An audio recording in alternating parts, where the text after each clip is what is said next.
We wanted to bring in a roster that didn't include any of our college players that have been a part of this cycle since the beginning. With those players starting their collegiate seasons, it gave us an opportunity to bring in those players that have been identified over the last few months that have been consistent and also have continued to excel, whether it's with their club teams or if it's a U17, U18, or U19 player. So those younger players, coupled with the pool that we already have for our U20s that are younger players, kind of comprise the entire roster. It's an opportunity to accelerate the development of some of the players that are on the younger youth national team. So to be able to pull them out of an environment where they might be a little bit more comfortable, to bring them in to compete with older players and have them maybe get exposed a little bit more than they normally do. It's our hope that that's going to help them in the long run. I think it's definitely exciting just to get new faces, new people in our system. I think it's a great and competitive environment for new players to come in and just have a chance to prove themselves, whether it's college girls coming back or if it's new faces stepping in and filling those spots. So it's a great chance, and I think it's just a really good opportunity. She wants us to take what we've learned from her in the meetings and implement that onto the field. And she just wants us to focus really hard and concentrate during the training sessions. And that's just what everybody's been trying to do.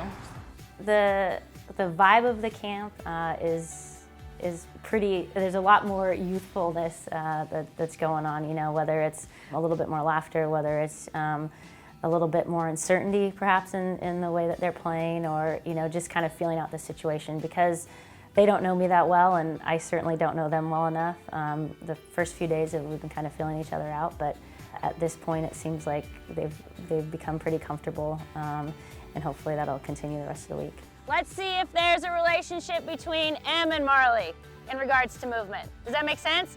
Little movement, good. Here, get your stuff, good. See what's open, see what's open, someone on here, good.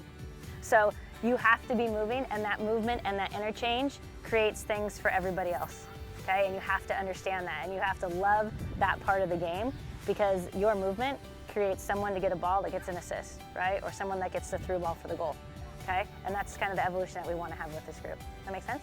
Okay, let's see it. Let's see it, let's do it.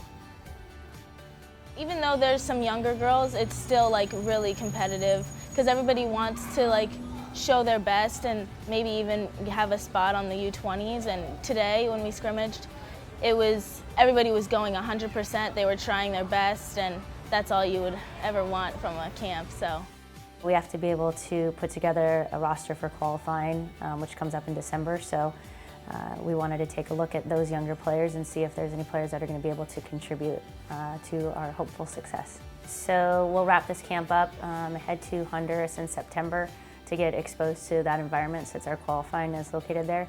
Then October, the plan is to go on a foreign trip. And then after that, we get together at the end of November for our qualifying, which is December 3rd to the 13th. My mentality is really just proving why I deserve to be here. I mean, I think I've worked really hard to be here. It's an honor to wear the crest, and I would just love to represent my country in World Cup qualifiers and hopefully leading to a World Cup.